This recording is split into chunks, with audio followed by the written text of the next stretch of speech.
Good morning. We meet today again and we see the international situation and the national one. I'm worried about the way the democratic functioning of the country is going in. I'm worried about the functioning of the democratic system. Is it indulging into a party clique, or is it in any way different from the other forms of the government? In Canada, our system of the government is based on the Westminster system of parliamentary democracy. The same is true in India. As a matter of fact, all over the world, where the British had an impact, right from New Zealand and Australia to Canada, with all the countries in Africa and Asia, the system of the Westminster democracy was implemented and it's being sustained till now.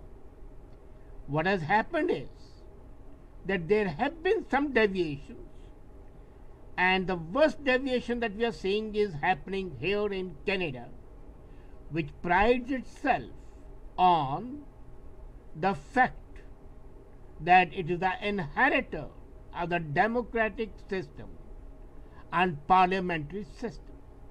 Imagine when Prime Minister Trudeau said that the MPs shall be given more powers, he never possibly meant that the indiscipline shall be condoned. But what has happened here since May is shocking. There was a bill C-240 brought by Brian May of Cambridge, and that bill was opposed by the government. It was by a Liberal MP.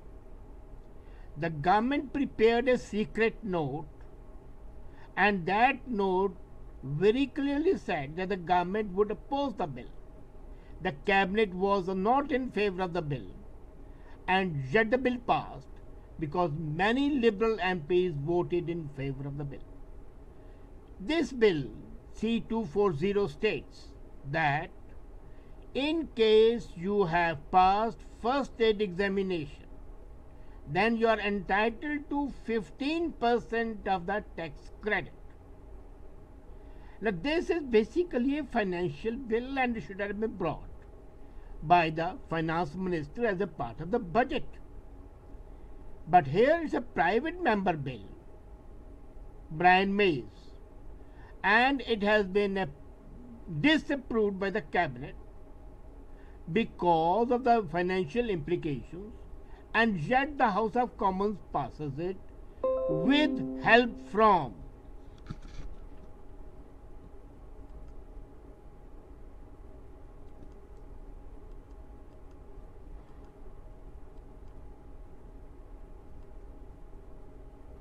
लोग लिख देते हैं.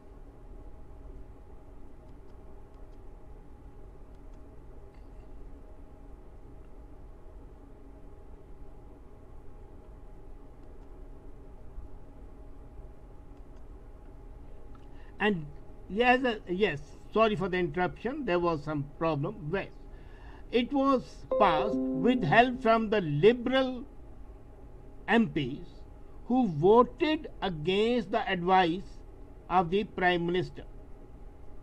This is a bad thing. Then another bill came, and that bill was still worse. It says that the women working in dangerous professions should get EI and maternity benefits. Nothing wrong with the concept. But again, it's a financial bill. Should have been vetted by the finance ministry, should have been vetted by the Liberal and the Labour ministry, but the Liberal MPs made a joke of it, and the bill was passed. In the month of May, there was a bill being discussed about the killing of the people, the medically assisted suicide. The government was against it. And not only the Liberal MPs opposed it, But as a matter of fact, one parliamentary secretary who has the same privileges as a cabinet minister under Prime Minister Trudeau, he also voted against the bill. David Lemaitre, the parliamentary secretary, violated not only the parliamentary system but also violated the oath of office by voting there against the cabinet wishes. Now the question arises, is this independence of the MPs or is this nothing but an act of indiscipline? Parliamentary democracy depends on the party discipline. You have a discussion, you have disputes, you have arguments, but that is inside the party. Once a decision is taken, the whole party is supposed to stand firmly behind that. And any deviation over there should be deemed as an act of indiscipline and should be properly punished. But that's not happening. What has happened is that in a bid to get temporary applause, praise from the people who do not matter, Prime Minister Trudeau has acted in a manner promoting indiscipline. Thereby, he has eroded the power of the PMO and of the PM. He has also violated the basic canons of parliamentary democracy. The Westminster model is very clear. The decisions shall be taken by the cabinet because cabinet represents the best of the government, and that cabinet should have the final decision. It is not so. Not here in Canada. Here the cabinet takes a decision, but the cabinet decision has been countermanded by some politicians who wanted to assert their own identity and individuality, who wanted to show that they are better than the ministers, who wanted to show a finger, middle finger basically, to the cabinet. Now what shall be the fate of that? Number one, it breeds an sense of arrogance in the MPs. They think that they can violate the party discipline and get away with it. Okay, I won't care for that. The second most important, it breeds in them an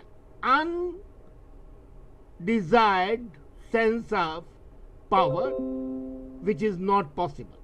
Thirdly, it breeds in them ambition. They can think, if I can go against the cabinet decision and vote against the government and get my bill passed, then I am superior to them.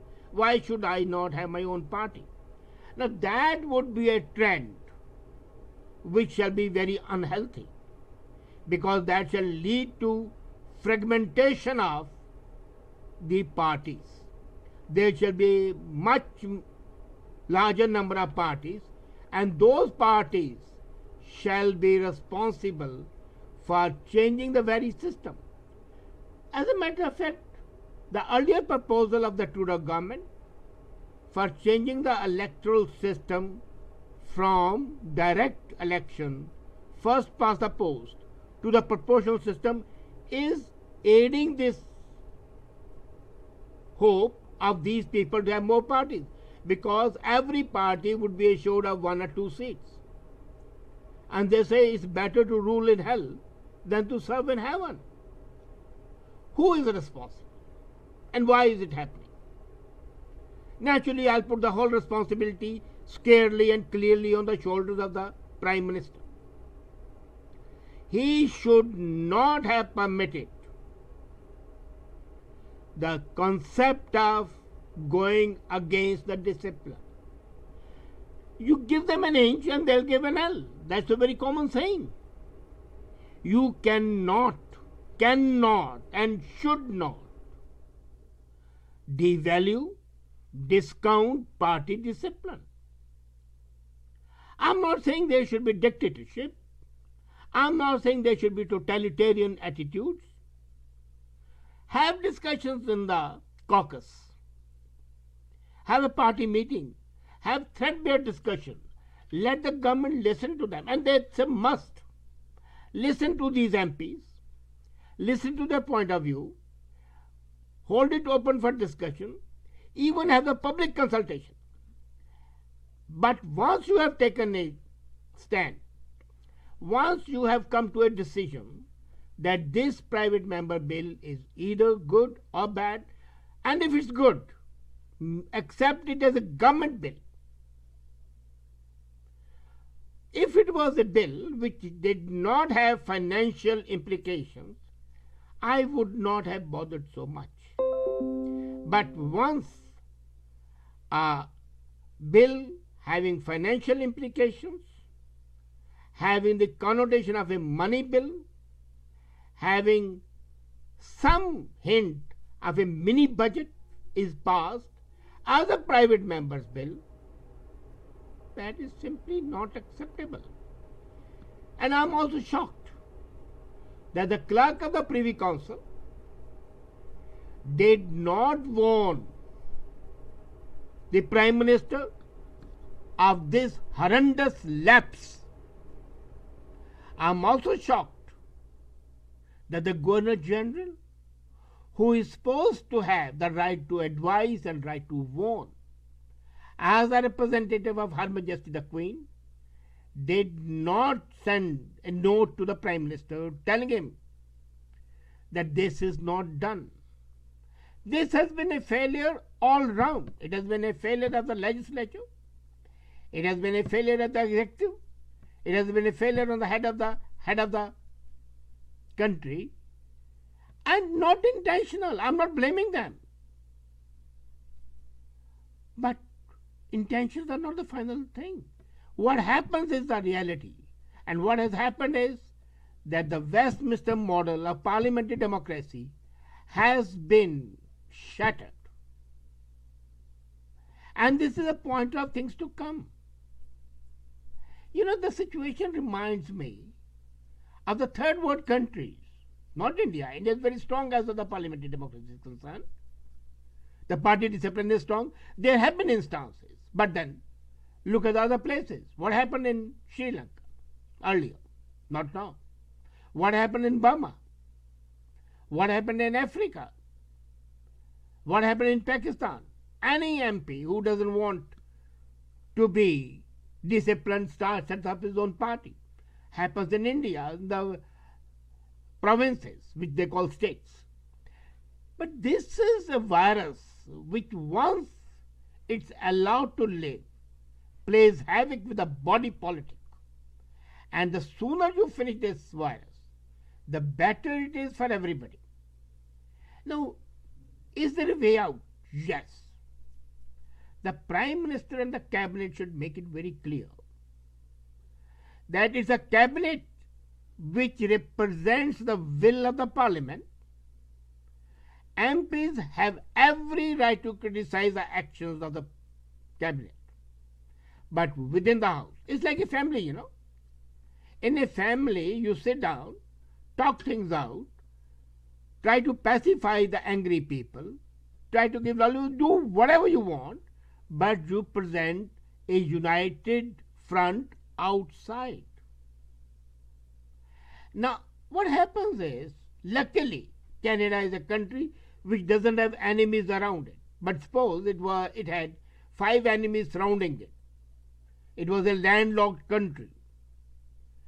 Then this could have been used by the opponents to breed a sense of alienation.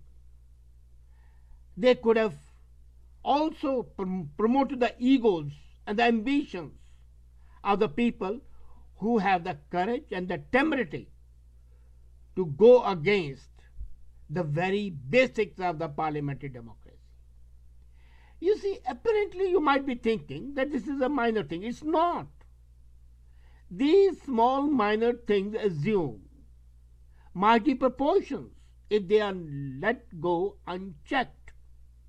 There's a need to nip the evil in the bud. Today, now. Any delay can be disastrous not only for the country, but for the very system of democracy. And the people who look up to Canada as a virtual heaven would be frustrated, disgruntled, and unhappy. And that is why we need a better appreciation of the things, a better approach, a more legalistic approach which is in consonance. Otherwise, the house would become a house of Babel, where everybody will talk discordantly at cross purposes. Government would get things done or undone, and the whole country would be facing a mayhem. I hope the political leaders shall realize the responsibility. I hope the public shall realize its responsibility. And MPs shall work in the best traditions of the Westminster model. That is the way the parliamentary democracy works. Not to promote egoism, ambition, as well as division. Thank you.